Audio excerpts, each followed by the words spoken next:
এদিকে আমার ছেলেকে দেখো সকাল সকাল কোনো খাবার না খেয়ে ও গাড়ি নিয়ে বেরিয়ে পড়েছিল, আর আমি ওকে খাবার খাওয়ানোর জন্য ওর পিছন পিছন ঘুরছিলাম। আর এদিকে দেখো ও গাড়িতে পাথর তুলছিল, কিন্তু এই পাথর কি আর গাড়িতে থাকে?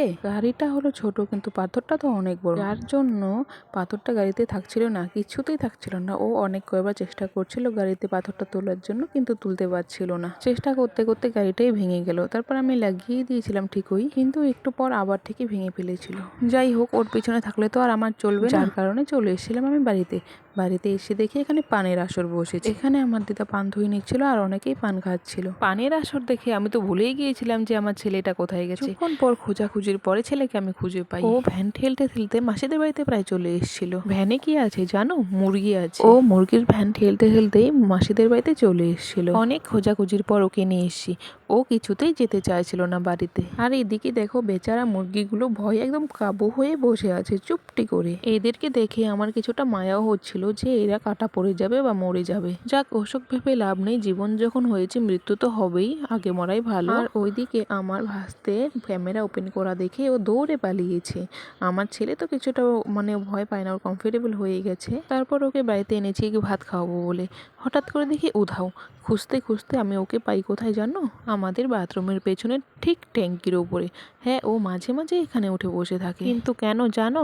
ওই যে উপরে দেখতে পাচ্ছ লাউ গাছ, সেই লাউ গাছ থেকে লাউ পারবে বলে ছোট ছোট যে লাউয়ের কোড়াগুলো হয় সেগুলো ও তুলে ফেলে। ও তুলে তুলে বারবার আমাকে দিচ্ছিল যে মা নাও, এগুলো রান্না করে আমাকে দিবে। কিন্তু বলো, এগুলো কি রান্না করার জিনিস? হ্যাঁ, রান্না করা যেত, যদি বড় হতো তাহলে নিশ্চয়ই রান্না করা যেত, কিন্তু তো এগুলো বড় না, এগুলো একদম ছোট ছোট কড়া, এগুলো কি কাটবো, কিভাবে রান্না করব? যাই হোক, চলো ওইদিকে যাওয়া যাক। দেখি ছেলেকে খাওয়ার জন্য নিয়ে আসলাম পটিয়ে পাটিয়ে। ওর জন্য আজকে হয়েছে খেসারি কালাইয়ের শাক, কিন্তু ওকে খাওয়ানোর অনেকবার চেষ্টা করছিলাম, দেখো খাচ্ছেই না, মুখে একটু ভাত নিয়ে বসে আছে, ওটা নিয়ে ও ভাবাচ্ছে। ও খাওয়া দেখলে এরকম ভাবায়, শুধু আজকে না, রোজই এরকম খাওয়া দেখলে ভাবায়। আমি কি করে ওকে খাওয়াবো বলো? দেখো ওর ভাবানের ভাবটা দেখো, পাশে লোক ভাববে যে ওকে আমি পিটিয়েছি। না, পিটাইনি। ছাড়ো, চলো ওদিকে আমার অনেক কাজ আছে, খেলে খাক না খেলে নেই। আমার অনেকগুলো কাপড় চোপড় ধোবার বাকি ছিল। তারপর চলো কাপড় চোপড়গুলো ধুয়ে নিই। কাপড় চোপড়গুলো ধোয়ার জন্য এখানে বালতিতে আমি আগেই জল নিয়ে নিয়েছিলাম, তারপর দিয়ে দিলাম একটুখানি সার্ফ। সকালেই আমি কিছুটা কাপড় ভিজিয়ে নিয়েছিলাম, আবার এখানে ভিজাবো বলে আর একটু সার্ফ নিয়েছিলাম। এইভাবে কাপড় ধোয়ার ডিউটি শুধু আমার আজ না, রোজই করতে হয়। এটা শুধু আমার মতো বাচ্চার মায়েরাই বুঝবে, তাছাড়া আর কেউ বুঝবে না এই কষ্টটা। প্রতিদিন এক বালতি করে কাপড় ধুতে হয় আমার। এখানে তো কিছুটা দেখা যাচ্ছে, কিন্তু কিছুটা এখানে নেই, সবটা এখানে নেই, কিন্তু এক বালতি প্রায় হয়েছিল।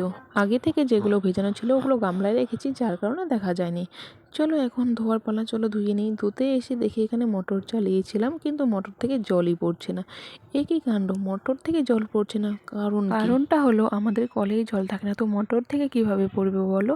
আর গামলাতে আগেই দিদা জল ভরে রেখেছিল, যার কারণে গামলায় ভর্তি আছে জল। তারপর আমি কলে কিছুটা চাপ দিয়ে এসে এখানে ট্রাই করছি, দেখি হ্যাঁ অবশ্যই জল পড়ছে। কলে চাপ দিয়ে জল ওঠালেই পাইপ দিয়ে জল পড়ে। কি করবো বলো, আমাদের তো ওর উপরে ট্যাঙ্কি নেই, এইভাবেই আমাদের কাজ করতে হয় রোজ। বাড়ির পাশে নদী আছে, নদীতে আগে যেতাম, এখন আর যাওয়া হয় না, ভালো লাগে না একা একা। এই কাপড় চোপড় সব নদীতেই ধুতাম, এখন কাপড় চোপড় নদীতে একটাও নিয়ে যাওয়া হয় না, সবটাই বাড়িতে ধুই। না, নদীতে যাওয়া বন্ধ করা যাবে না, তাই বলে কি নদীতে যাবো না? হ্যাঁ অবশ্যই নদীতে যাই, এখনও যাই নদীতে। আমি কোন দিন যাই জানো? সপ্তাহে 2 দিন আমি নদীতে যাই।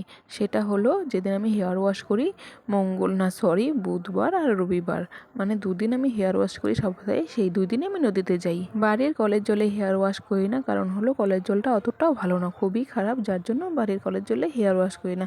চলো গল্পে গল্পে এদিকে আমার কাপড় ধোয়া প্রায় শেষ হয়ে গেলো। কাপড় ধোয়া শেষ করে এদিকে আমি কাপড় নাড়ার জন্য চলে এসেছিলাম। কাপড় নাড়তে এসে দেখি এখানে তো আর আগে থেকেই বুকিং আছে, সুতোটা, যে সুতো কাপড় নাড়বো সেটা আগে থেকেই বুকিং।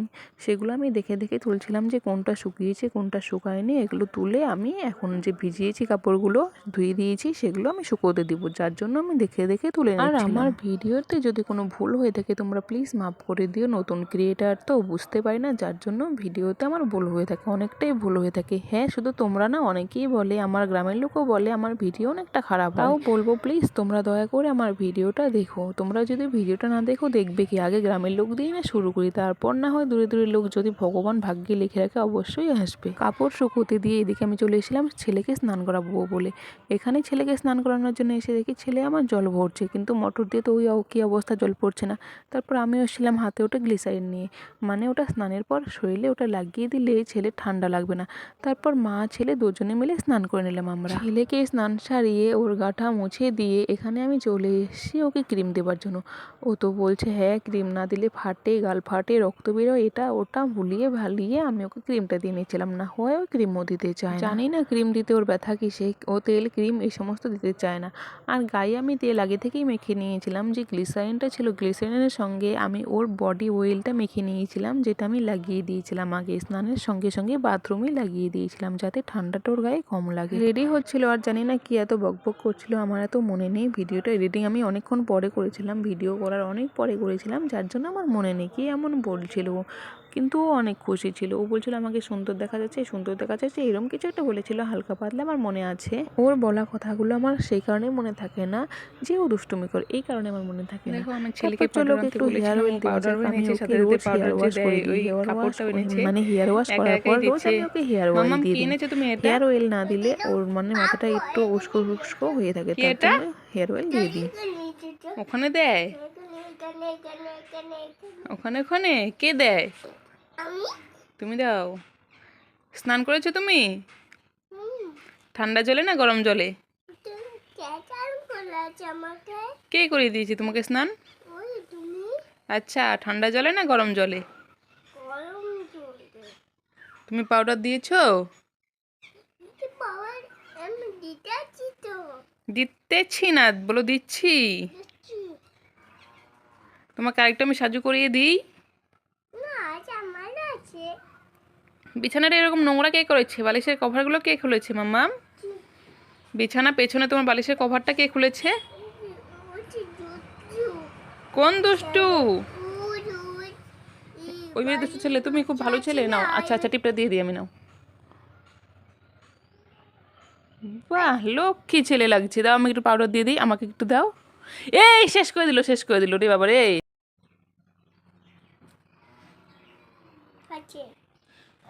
খুব সুন্দর। চোখে কাজল দিবা না?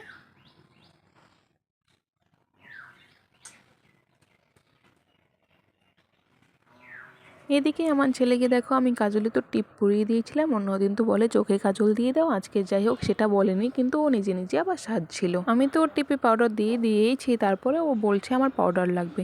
যাই হোক নিজে নিজে দিচ্ছে পাউডার, কিছু বলছিলাম না, এই ওটা সেরকম পাউডার নেই যার জন্য কিছু বলছিলাম না। শুধু কি আমি ওকেই সাজাবো, নিজেও হালকা পাতলা সেজেছি। আমার হাতে যে দাগটা দেখতে পাচ্ছ, ওই দাগটা হলো আমার কয়েকদিন আগে বাথরুমে পড়ে গিয়েছিলাম সেই দাগ। টিপ পড়তে গিয়ে তোমাদের মাঝে দাগটা চলে এসলো, তার জন্য তোমাদেরকে আমি বলে দিলাম দাগটা কিসের। দাগটা আমি পড়ে গিয়েছিলাম বাথরুমে, যার জন্যই আমার হাতে ওই দাগটা লেগে গিয়েছিল, সেটাই শুকিয়ে গিয়ে ওরকম সাদা সাদা হয়ে গিয়েছে। তারপর ছেলের যে ভাইরাল দোলনা, মানে আমার মা বানিয়ে দিয়েছে, সেই দোলনাতে আমি নেড়ে নেড়ে ওকে ঘুম পাড়ানোর চেষ্টা করছিলাম। অনেক চেষ্টার পর ছেলে আমার ঘুমিয়েছিল, তাহলে কি তাকে তাড়াতাড়ি উঠতে দেওয়া যায়, যার জন্য আমি ওকে দিয়ে দিয়েছিলাম গায়ের কম্বল, যাতে ওর ঠান্ডা না লাগে। আজকের ওয়েদারটা খুবই খারাপ, মানে সূর্য না ওঠেনি বললেই চলে, যার জন্য ওকে আমি ঠান্ডা যাতে না লাগে ওর গায়ে আমি কম্বল দিয়েছিলাম। দেখো আজকের ওয়েদারটা এত পরিমাণে খারাপ যে সূর্য দেখাই যাচ্ছে না, পুরো কালো মেঘলা দিন, আজকে এত পরিমাণে ঠান্ডা, যার কারণে ছেলে যাতে ঘুমটা না ভাঙে ওর জন্য ওপরে ওর কম্বল দিয়ে দিয়েছিলাম। তারপর ছেলেকে ঘুম পাড়িয়ে আমি তো পুরো ফ্রি, আমি ভাবছিলাম যে এখন কি করব, যার কারণে ভেবে ভেবে অনেকক্ষণ অপেক্ষার পর আমি পেলাম হ্যাঁ একটু পান খাই, অনেকদিন পর আজকে একটু পান খাই, যেহেতু ঘরে মিঠা পাতা পান এনেছে মা, যার জন্য আমি পান খাচ্ছিলাম। আর আমার হাতে যে জর্দাটা দেখতে পাচ্ছ, এটা হলো বাংলাদেশি জর্দা, বাংলাদেশ থেকে আমার দিদার যা পাঠিয়েছে, যার জন্যই জর্দাটা আমি খাচ্ছি।